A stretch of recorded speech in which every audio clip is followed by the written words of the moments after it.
आप हैं बिहार संवाददाता के साथ और मैं हूं मनोज चतुर्वेदी। लालू यादव ने मोदी के परिवारवाद पर हमला बोला था गांधी मैदान की रैली से। जी हां, उसके बाद विवाद छिड़ा, लेकिन उसी परिवारवाद पर लालू टिक नहीं सके और जैसे हमारे सूत्र बता रहे हैं, राबड़ी देवी पूर्व मुख्यमंत्री बिहार लालू प्रसाद यादव की पत्नी है, पूर्व मुख्यमंत्री भी हैं, उन्हें फिर से राजद विधान परिषद से भेज रहा है। और हमारे सूत्र यहां तक बता रहे हैं कि इस बार के लोकसभा चुनाव में बहन मीशा तो लड़ेंगी ही, हो सकता है तेजस्वी यादव की पत्नी वो भी चुनाव लड़े। तो क्या ये परिवारवाद नहीं है? और इस पर बात करने के लिए हमारे साथ भाजपा के प्रदेश के प्रवक्ता हैं नीरज कुमार। नीरज जी, परिवारवाद फिर से? देखिए, वो चारा चोर हैं, वो वंशवादी हैं, परिवारवादी हैं। परिवारवाद यह होता है जब कोई पूरी की पूरी पार्टी एक परिवार की पॉकेट में हो, जैसे लालू यादव के परिवार की पार्टी राजद। यहाँ देखिए, विधानसभा में हो, विधान परिषद में हो, राष्ट्रीय अध्यक्ष हो, हर महत्वपूर्ण पद पर लालू परिवार का ही आदमी रहता है। लालू परिवार का कोई ऐसा एक सदस्य नहीं है जो कि किसी न किसी पद पर नहीं हो। ठीक उसी तरह राहुल गांधी परिवार हो, मुलायम सिंह का परिवार हो, स्टालिन का परिवार हो, तो ये परिवारवादी वंशवादी पार्टियां हैं। राजनीति का ध्येय इनके लिए अपने वंशवाद का पोषण करना और अकूत धन संपदा भ्रष्टाचार के माध्यम से इकट्ठा करना, यही रह गया है। भाजपा एकमात्र उदाहरण पूरे देश में है जिसको कि आप परिवारवादी पार्टी नहीं कह सकते हैं। भाजपा में एक भी ऐसा नहीं है, कोई ऐसा नहीं है, चाहे वो नरेंद्र भाई मोदी जी हों, अमित शाह जी हों, चाहे हमारे राष्ट्रीय अध्यक्ष जेपी नड्डा जी हों। कोई आवश्यक नहीं कि उनके बच्चे ही, उनके बाल बच्चे ही इस पार्टी को आगे लेके चलेंगे। यहाँ कोई भी कार्यकर्ता जिसमें गुण है, क्षमता है, वह पार्टी को आगे लेके चल सकता है, पार्टी का नेतृत्व कर सकता है। इसका सबसे बड़ा उदाहरण स्वयं हमारे माननीय प्रधानमंत्री श्री नरेंद्र भाई मोदी जी हैं। वो चाय बेचा करते थे, संघ कार्यालय में रहते थे, अपने कमरे की खुद सफाई करते थे, झाड़ू लगाते थे, अपना बर्तन स्वयं साफ करते थे। और आज देखिए प्रधानमंत्री बनके कितना शानदार वो काम कर रहे हैं, जिससे देश और पूरी दुनिया में एक मिसाल कायम हुआ है। ये परिवारवादी वंशवादी पार्टी, इनके पास अब कोई चुनावी मुद्दा नहीं बचा। तो ये लालू यादव चुनाव का मुद्दा ये बनाते हैं कि नरेंद्र मोदी को कोई वंश नहीं है, संतान नहीं है। क्या ये मुद्दा विहीन पार्टियां इसी मुद्दे पर चुनाव लड़ना चाहती हैं? देश और बिहार की जनता इन सब का परिणाम भुगत चुकी है, देख चुकी है। अब पुनः बिहार की जनता चारा चोर और उसके परिवार की गिरफ्त में नहीं जाना चाह रही। बात यह है कि भाजपा में भी कहीं ना कहीं परिवारवाद है। राजनाथ सिंह से लेके और तमाम जो लोग हैं, ब्रिजभूषण शरण सिंह हैं, वहां भी उनके बच्चे भी तो राजनीति में आ रहे हैं।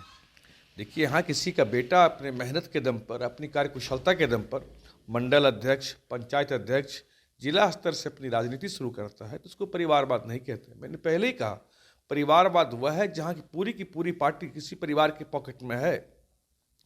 भाजपा में एक भी नेता ऐसा नहीं मिलेगा जो यह कह सके कि पूरी भाजपा उसके पॉकेट की पार्टी है।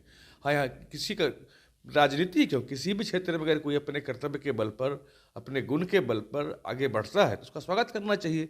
किसी नेता का बच्चा अगर, बेटा या बेटी अगर अपने दम पर जमीनी स्तर से राजनीति शुरू कर एमएलए एमपी बनता है तो उसका स्वागत होना चाहिए। किसी का भी बेटा बेटी बन सकता है। इसको परिवारवाद तो बिल्कुल नहीं कह सकते। ये बिल्कुल परिवारवाद नहीं है, वंशवाद नहीं है। देखिए, परिवार वंश और परिवारवाद वंशवाद में बड़ा फर्क होता है।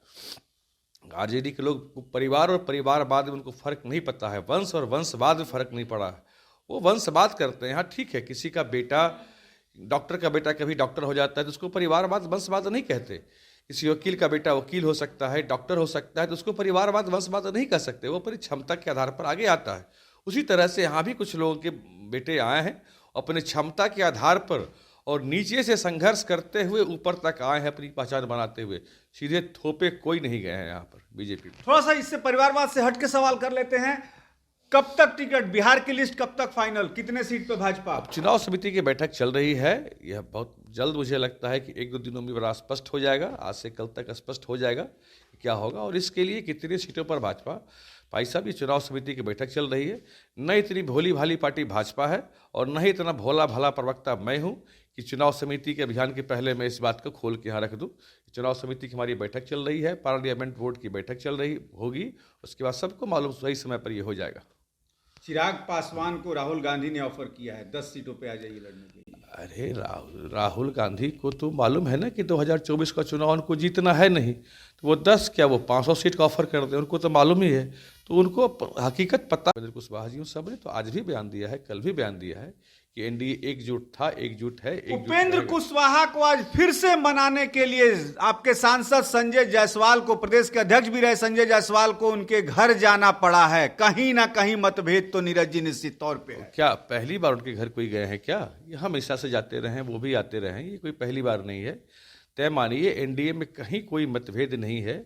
यहाँ व्यक्ति कभी बड़ा नहीं होता, यहाँ राष्ट्र बड़ा होता है, ये मान के हम लोग चलते हैं। और बड़ा एक सूत्र है साहब हमारा एनडीए का कि हम रहें ना रहें, राष्ट्र रहना चाहिए। वहीं वंशवादी पार्टियों का ध्येय रहता है कि राष्ट्र रहे ना रहे, हमारा परिवार रहना चाहिए।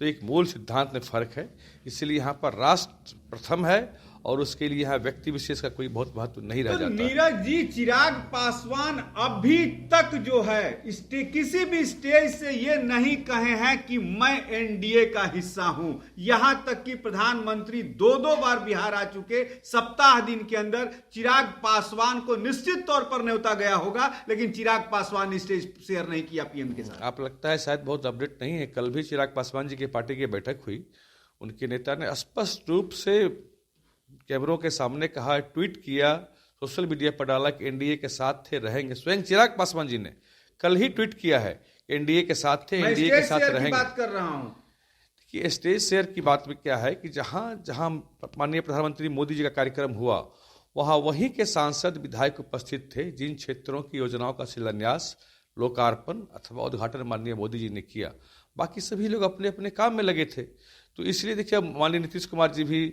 वहाँ की सभा में, बेतिया की सभा में नहीं थे, तो आप इसको क्या बोलेंगे, गठबंधन में खटास है क्या? ऐसा बिल्कुल नहीं है। हमारे मांझी जी औरंगाबाद की सभा में थे, उनके क्षेत्र की योजनाओं का शिलान्यास वहाँ से होना था, बेगूसराय में नहीं होना था, वो बेगूसराय नहीं आए। तो इसलिए इसको इस दृष्टि से देखना ही गलत है। एक अंतिम सवाल नीरज जी आपसे ले लेते हैं। बहुत से ऐसे लोगों का टिकट जो हमारे सूत्र बता रहे हैं वो कट रहा है, जिसमें गिरिराज सिंह भी हैं, अश्वनी चौबे भी हैं। कहां तक सच्चाई है इसमें? आपका सूत्र क्या है मुझे नहीं मालूम। हम लोगों का सूत्र पार्लियामेंट्री बोर्ड होता है और पार्लियामेंट्री बोर्ड का जब निर्णय होगा तो वह सामने आ जाएगा। चलिए, हमारे सूत्र निश्चित तौर पे बता रहे हैं कि कुछ लोगों का टिकट तो कटेगा ही, लेकिन परिवारवाद पर बात चल रही थी। तो जैसा कि ये देखा जाता है और भाजपा के तमाम नेता ये कहते हैं कि भैया जितने नाम नीरज जी ने बताया वो सब 3G 4G 5G वाले हैं, यानी 3rd generation 4th generation 5th generation तक चलेगी इनकी पार्टियां। उसके बाद इनका नामो निशान कहीं भी नहीं बचेगा। कैमरामैन प्रेम के साथ मनोज चतुर्वेदी, पटना।